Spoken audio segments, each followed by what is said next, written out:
আমি সেই সত্তার প্রতি ঈমান আনলাম যেই সত্তার প্রতি ঈমান এনেছে বনি ইসরাইলরা। অথচ একটু আগে তুমি ফাসাদকারী ছিলা, একটু আগে তুমি সীমালঙ্ঘন করেছো, ফাসাদকারী ছিলা। যে যেই দিন আল্লাহর কোনো নিদর্শন বান্দা তোমার কাছে চলে আসবে সেই দিন তোমার ঈমান কোনো কাজে আসবে না। আমাদের অবস্থা যেন ফেরাউনের মতো না হয়। ফেরাউন কি করেছিল যখন সে ডুবে যাচ্ছিল?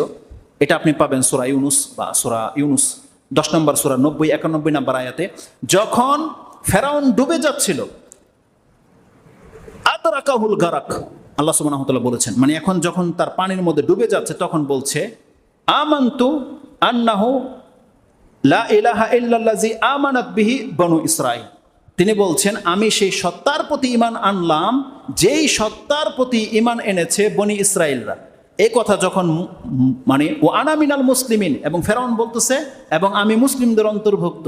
তারপরের আয়াতে আল্লাহ সুবহানাহু ওয়া তাআলা বলছে আল আন, এখন তুমি বলতেছো ওই মরে যাওয়ার সময় ওয়াকাদ আসাইতা কাবলু ওয়া কুনতা মিনাল মুফসিদিন, অথচ একটু আগে তুমি ফাসাদকারী ছিলা, একটু আগে তুমি সীমালঙ্ঘন করেছো, ফাসাদকারী ছিলা, কুনতা মিনাল মুফসিদিন।